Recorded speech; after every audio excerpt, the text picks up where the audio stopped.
Hi, it's Mike DelSignore. Today's video, I want to talk about what happens if your arrest in a case is going to be heard in the Fall River District Court.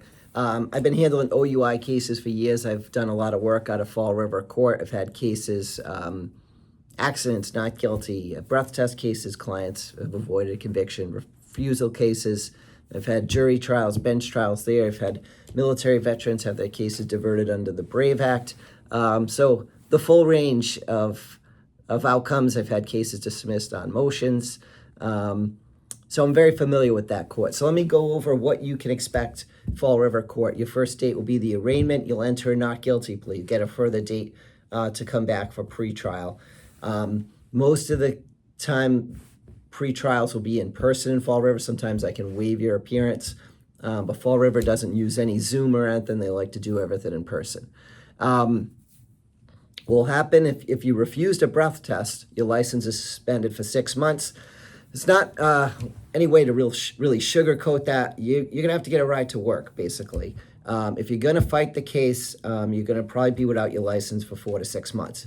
If you're found not guilty, there's a presumption of reinstatement, and you get your license back sooner, but it generally would take at least 4 months to get the case to trial.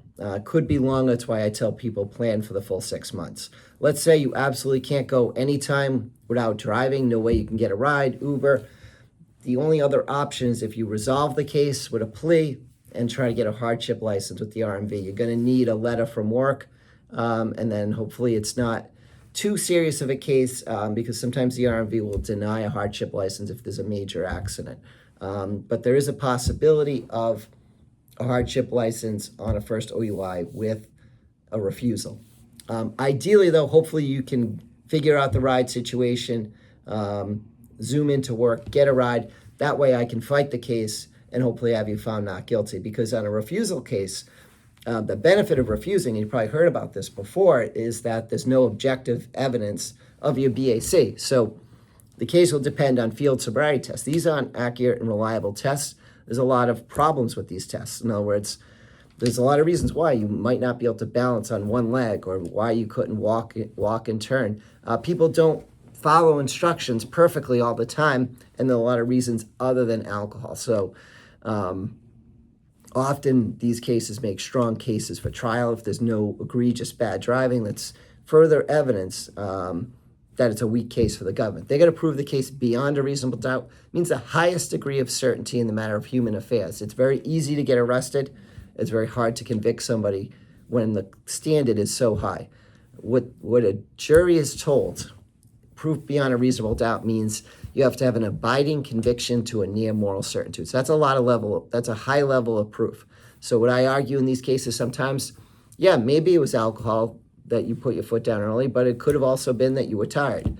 Could have been that you had a leg injury. There's a lot of other options. And if we don't know if it could be one or could be the other, that's reasonable doubt. That's not a moral certainty. So if you took a breath test, your license is only suspended for 30 days. That's the good news there. While I'm fighting the case, you'll be able to get back and forth from work. If you end up pleading out or found guilty, there's another 45-day suspension down the road. But while we're gathering the evidence, trying to get the breath test excluded from evidence, you can drive. The downside there is then we have an extra step. We need to get the breath test excluded, or we need to deal with it, explain it away, or somehow contradict the accuracy of the test in order for you to be found not guilty. So that's what the law does. It makes it easier for you during the case if you took, because you're given the government evidence. If you refuse, you didn't give the government the evidence, they have a harder case, but they're going to make it more difficult for you by suspending your license for a longer period of time. That's called the implied consent law, in case you're wondering why is there a penalty for refusing. When you get your license, you sign something saying you consent to a breath test, and if you don't take it, there are penalties.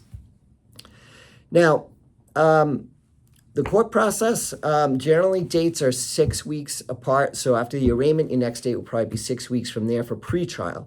Now, if there's no other issues, if the government has given us all the evidence, usually that's video evidence, we could probably put the case right down for trial. Some cases require an additional pretrial or might require motions. If there's statements you made that we want to exclude from evidence, we might want to put it down for a motion hearing. If there's a legal issue, we might also want to set it down for motion to challenge a breath test or challenge the basis of the stop. So I've been helping people for 20 years fighting OUI cases. I've done a lot of work out of Fall River Court. I handle cases all over Massachusetts. I know the judges and the DAs very well there.